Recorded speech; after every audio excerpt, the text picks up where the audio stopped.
சென்ற சில வீடியோக்கள்ல பலவிதமான தகவல்களை உங்க கூட ஷேர் பண்ணியிருந்தேன். இந்த வீடியோலையும் தமிழ்நாட்டில் தேர்தல், அதனுடைய முடிவுகள் பற்றிய சில தகவல்களை உங்க கூட. மாஸ் ஃப்ரென்சி அப்படிங்கிறது தமிழ்நாட்டை பொறுத்த வரைக்கும் பீக் அப்படின்னு சொல்லுவாங்கல்ல, அந்த அளவுக்கு இருக்கு. நான் இந்த மாதிரி மாஸ் ஃப்ரென்சிய மகாராஷ்டிராலையோ, குறிப்பா நான் வாழ்ந்த மும்பையிலயோ நான் இந்த மாதிரி பார்த்ததே கிடையாது. இங்க அந்த அளவுக்கு ஒரு அதீத அபரிமிதமான ஒரு மாஸ் ஃப்ரென்சி இருக்கு. வெறித்தனம், பரவசம் அப்படிங்கிறது. லேடிஸ்லாம் நாங்க தற்கொலை செய்துவோம் அப்படிங்கிற லெவலுக்கு சொல்றாங்க அப்படின்னா, நான் இந்த மாதிரிலாம் பார்த்ததே கிடையாது. ஏதோ கட் அவுட் வைப்பாங்க, பால் அபிஷேகம் பண்ணுவாங்க, சூடம் ஏற்றி கும்பிடுவாங்க, இந்த மாதிரிலாம் பார்த்துருக்கேனே தவிர, இது மகாராஷ்டிராவில் சூப்பர் ஸ்டாருக்கு செய்யணும்னு ஆசைப்பட்ட போது அங்கே இருக்கிற தியேட்டர் உரிமையாளர்கள்லாம் மறுத்துட்டாங்க. அதெல்லாம் இங்கே நடக்காது, நீங்கள் அங்கே போய் செஞ்சுக்கோங்க, இங்கே அதெல்லாம் செய்யக்கூடாது அப்படின்ட்டாங்க. அது ஒரு பக்கம். அந்த மாஸ் ஃப்ரெண்ட்ஸி எல்லாம் வச்சு பார்க்கும்போது எனக்கு சில மனசுல சில கிளேசங்கள், வருத்தங்கள் எல்லாமே இருந்தது. ஆனால் உண்மையை ஒற்றுக்கொள்ள வேண்டும் அப்படிங்கிற மனநிலைக்கு வந்துவிட்டேன். எந்த மாதிரி அப்படின்னா, ஒன்று, விஜய் கட்சி ஆட்சி அமைக்கக்கூடும். ஏன்னா கருத்து கணிப்புகள் அந்த மாதிரி வந்திருக்கு. அந்த கருத்து கணிப்புகள் எந்த அளவுக்கு உண்மை, எந்த அளவுக்கு எடுபடும் அப்படிங்கிறது அது தனிப்பட்ட கேள்வி. ஒருவேளை அவர் அமைத்து விட்டால் நாம் அதை ஏற்றுக்கணும். அதே மாதிரி சில இடங்கள்ல 20 இடமோ 25 இடமோ இல்ல தொங்கு சட்டசபை வந்தது, அதில் விஜய் ஒரு முக்கியமான பங்கேற்க போகிறார் அப்படின்னு இருந்தா, இது ஜனநாயக முறைப்படி மக்கள் அவருக்கு கொடுக்கப்பட்டுள்ள அங்கீகாரம் அப்படிங்கிறத நம்ம ஏத்துக்கணும். First point. சரி, நம்ம ஏத்துக்கணும்னா விஜயனுடைய தலைமையை ஏத்துக்கணுமா, இல்ல அவருடைய கட்சியினுடைய கொள்கைகளை ஏத்துக்கணுமா அப்படின்னா, கட்சிக்கு கொள்கையே கிடையாது. இதை பல வீடியோல சொல்லியாச்சு. சரி, வேற எப்படி ஏத்துக்கணும்னா, போன வீடியோல நான் சொல்லியிருந்தேன், ஒரு அடித்தளம் இந்த திராவிட சித்தாந்தத்தை எடுத்து விடுவதற்கு, ஒதுக்குவதற்காக அமைக்கப்பட்டுள்ளது. அந்த ஆங்கிள் இதை நம்ம கொஞ்சம் கொஞ்சமா எடுத்துக்கலாம். சரி, அப்ப இந்த சித்தாந்தம் விடுமே, நாட்டப்படுமே அப்படின்னா, அதற்கான வழிமுறைகளை கண்டிப்பாக அரசியல் ரீதியாக எடுக்கப்படும் அப்படிங்கிறது என்னுடைய அசைக்க முடியாத நம்பிக்கை. காலதாமதம் ஆகலாம். இதை எப்படி நம்ம எடுத்து பார்க்கணும் அப்படின்னா, தமிழ்நாட்டினுடைய தலைவிதி இப்படித்தான் அப்படின்னு இருக்கும்போது, அதை மக்கள் தான் அந்த தலைவிதியை நிர்ணயித்திருக்கார்கள், அதுவும் ஜனநாயக முறைப்படி அப்படின் போது நம்ம ஏற்றுக்கொள்வதை தவிர வேற வழி கிடையாது. அதுதான் முக்கியமான செய்தி. இதே ஜனநாயக முறைப்படி ஒரு காட்டு ஆட்சியை 15 வருடமாக, அதற்கு முன்னாடி ஒரு 34 வருடம் கம்யூனிஸ்ட் ஆட்சியும், 15 அதற்கு பிறகு திரிணாமுல் காங்கிரசுடைய தலைவி மம்தா பானர்ஜியுடைய காட்டு ஆட்சியையும், அதுவும் குறிப்பாக இந்துக்களுக்கு எதிரான ஆட்சி, அதே மக்கள் தான் தேர்ந்தெடுத்திருக்காங்க. இன்னைக்கு தான் அந்த மக்கள் அதை உணர்ந்து ஓரளவுக்கு வெளியே வந்து பாதுகாப்பு ஏற்பாடுகளுடன் கூடிய ஒரு முன்னெடுப்பு செஞ்சு ஓட்டுக்கு அளிப்பதற்கு வெளியே வந்து தைரியமாக திரிணாமுல் காங்கிரஸையும் மம்தா பானர்ஜியும் எதிர்த்து செய்திருக்காங்க. அதுல அஜய் சர்மா ஐபிஎஸ் ஆபீசர் மிகப்பெரிய பங்காற்று இருக்கு. அவரை பத்தி பல பதிவுகள் வருகிறது. அஜய் சர்மா, அதே மாதிரி அஜய்ங்கிற பேரே உத்தரப்பிரதேசத்துக்கு ஒரு அதிர்ஷ்டமான பெயர் போல இருக்கு. உத்தரப்பிரதேச முதல்வனுடைய பெயர் அஜய் பிஷ்ட். அவர் யோகி ஆதித்யநாத்துக்கு முன்னாடி இருந்த பெயர் அஜய் பிஷ்ட். இப்ப வந்திருக்கிறவர் அஜய் சர்மா. இந்த அஜய்ங்கிற பேர் பாருங்க, அப்படியே ஆட்டி படைக்கிறாங்க. வெஸ்ட் பெங்கால், அவர் உத்தரப்பிரதேச சேர்ந்தவர் அஜய் சர்மா ஐபிஎஸ். இப்ப வெஸ்ட் பெங்கால்ல போய் ஆட்டி படைக்கிறார். ஒன்னும் நடவடிக்கை எல்லாம் எத்தனையோ கோர்ட்டுக்கெல்லாம் போயிட்டாங்க. கோர்ட் எல்லாமே சொல்லிடுச்சு, அதெல்லாம் எலெக்ஷன் கமிஷனுடைய ரூல்ஸ் அண்ட் ரெகுலேஷன்ஸ், அவங்களுக்கு எல்லா அதிகாரமும் இருக்கு, நாங்க தலையிட முடியாது. சரி, இப்ப அடுத்த விஷயத்துக்கு வந்தோம்னாக்க, சோ இந்த மாதிரி இருக்கும்போது என்ன நடக்கும் அப்படின்னா, 2 சினாரியோ பார்க்கலாம். ஒன்னு விஜய் ஆட்சிக்கு வந்துட்டாரு, அவரே ஆட்சி அமைக்கிறாரு, இல்ல ஒரு அமோகமான ஆதரவோட மற்றவர்கள் கூட்டணி ஆட்சி எனக்கு என்னமோ வர வர தமிழ்நாட்டில் இனிமே கூட்டணி ஆட்சி தவிர்க்க முடியாதது அப்படிங்கிற மாதிரி ஆயிடுச்சு. ஒரு ஸ்டேஜில் மேபி இன்னொரு 10 வருஷத்துக்கு அப்புறமா 2031 இல்ல 36லயோ தனித்துவமான பாஜக ஆட்சி வரக்கூடும். அதற்கான அடித்தளங்கள் அமைக்கப்பட்டு வருகின்றன அப்படிங்கிறது இருந்தாலும், கூட்டணி ஆட்சி ஒரு குறுகிய காலத்துக்கு தவிர்க்க முடியாதுன்றது. அந்த மாதிரி வரும்போது என்னென்ன மாதிரி ஆகலாம், நம்ம அதை முதல்ல ஏற்றுக்கணும். First point. வேற வழி கிடையாது, இது ஜனநாயக முறைப்படி.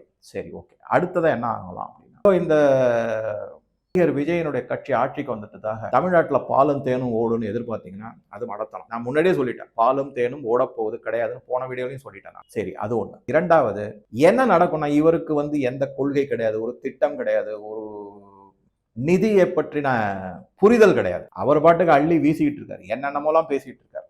ஆனா இதை என்ன செய்வாங்க அப்படின்னா, அரசியல் சார்ந்த அல்லது நல்லா அப்படியே பிக்கிள்டு அப்படின்னு சொல்லுவாங்களா, அந்த மாதிரி இருக்கக்கூடிய அதிகாரிகள் இதை ஒரு ஒரு தங்களுக்கு ஒரு ஆதாயமாக எடுத்துக்கொள்வார்கள். அவங்களுக்கு நிர்வாகத்தினுடைய நெளிவு சுழிவுகள், நிதி மேலாண்மை, திட்டங்கள் வகுப்பது, அதுல எப்படி சூறையாடுவது, கொள்ளையடிப்பது, எப்படி பொய்யுரை செய்வது, இது எல்லாமே அவங்களுக்கு தெளிவா தெரியும். ஏன்னா எந்த அரசு ஆட்சிக்கு வந்தாலும் அவங்களுக்கு இந்த நெளிவு சுழிகள் எல்லாம் சொல்லி கொடுத்து எப்படி கொள்ளையடிக்கலாம், எப்படி மக்களை ஏமாற்றலாம், எவ்வளவு கடன் வாங்கலாம், இன்னும் கடன் சுமையை எப்படி அதிகரிக்கலாம், அத்தனையும் அவங்களுக்கு தரவா தெரியும். ஆக மொத்தம் இந்த அரசு அதிகாரிகள் என்ன பண்ணுவாங்கன்னா கொஞ்சம் கொஞ்சமா ஒண்ணு நேரடியா விஜய் வந்தாலோ அல்லது விஜய் கூட்டணி அமைத்து ஆட்சிக்கு வந்தாலோ அவர்களுக்கு இது எல்லாத்தையும் சொல்லிக் கொடுத்து இதுல இருக்கக்கூடிய தகுடுதத்தங்கள் எல்லாத்தையும் முன்னெடுத்து செய்வதற்காக சொல்லிக் கொடுப்பார்கள் அப்படிங்கிறத தவிர்க்க முடியாத உண்மை.